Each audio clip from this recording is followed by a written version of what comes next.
Je vous propose le montage d'une marche Brown qui va ressembler au modèle que nous avons déjà monté, mais cette fois-ci l'aile sera réalisée avec un hacle et une pincée de poils de chevreuil à la place des deux hacles que l'on avait utilisés précédemment. Le début est identique, on fixe la soie de montage, on l'amène à la courbure et on va fixer les cercles. Alors en fibre de faisan, si vous n'en avez pas, on peut utiliser une pincée de fibre de hacle de coq. On fixe les cercles assez longs, une fois et demie la longueur de la hampe. Ensuite, on va fixer le tinsel qui servira à cercler le corps. On coupe l'excédent de faisan. Pour le corps, on va utiliser un dubbing fin que l'on enroulera directement sur le fil de montage. On prend quelques pincées de dubbing. Alors moi j'aime toujours travailler assez léger.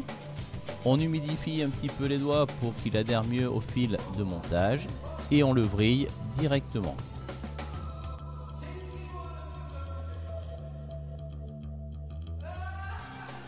On réalise le corps par des enroulements à spire jointive.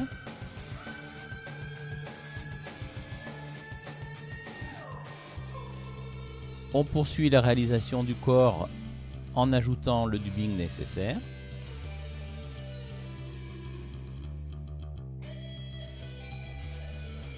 On réalise le cerclage en sens inverse des enroulements du dubbing.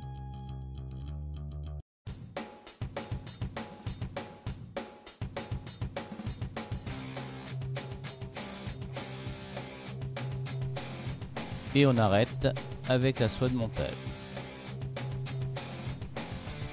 On coupe le tinsel et on réalise quelques enroulements avec la soie de montage pour recouvrir l'endroit où on l'a coupé.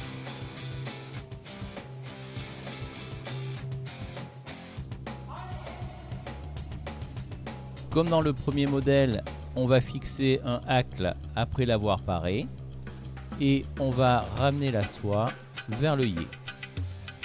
Alors je coupe le rachis.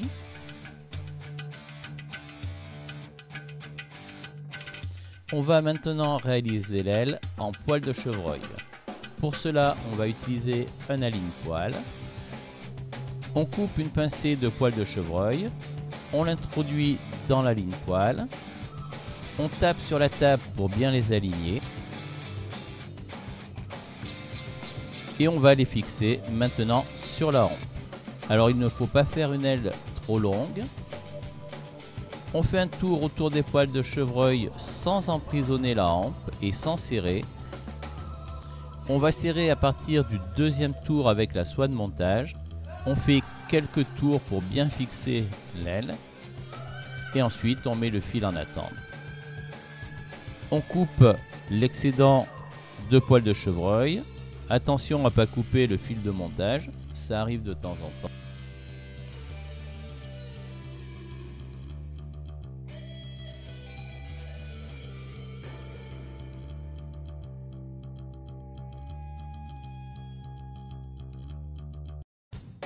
Si vous avez un brûle-fibre, cela permet de bien dégager l'œillet, sinon vous le faites avec les ciseaux.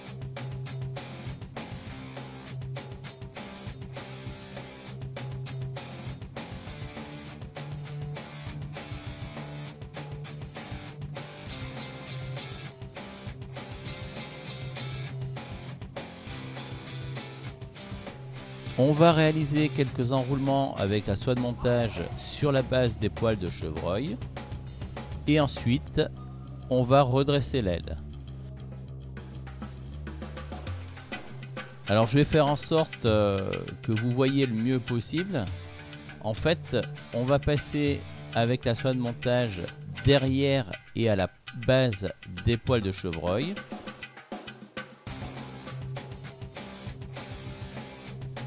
En faisant quelques enroulements, on va redresser l'aile.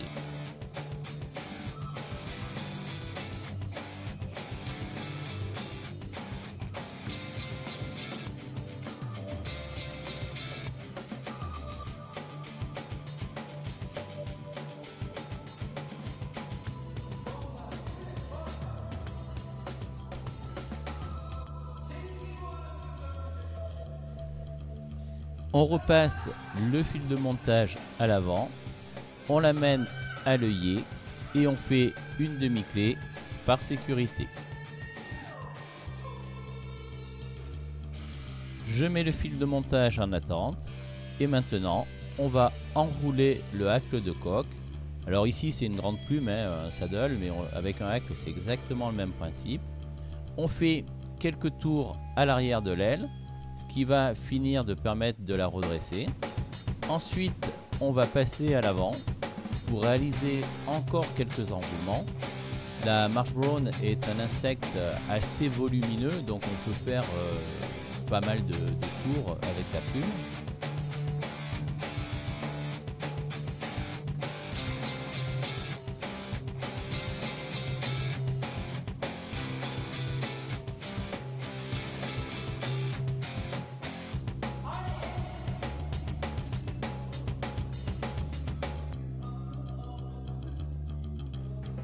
On arrête avec la soie de montage.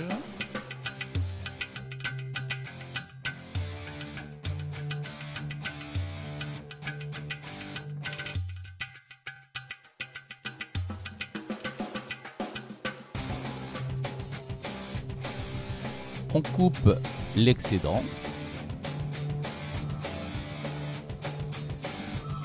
On fait une demi-clé.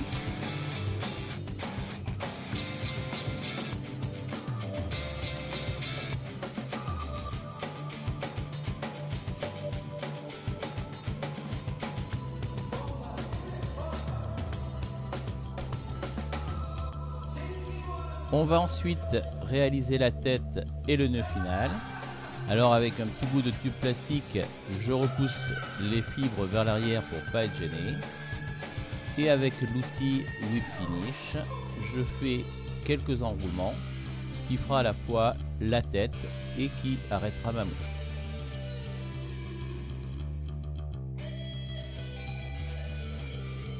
On coupe la soie de montage.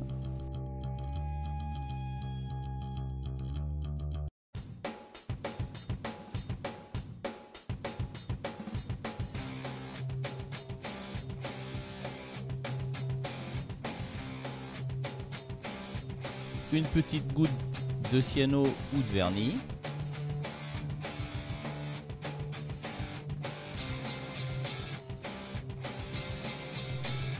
Ce modèle est un petit peu plus délicat à réaliser que celui avec les deux hacles.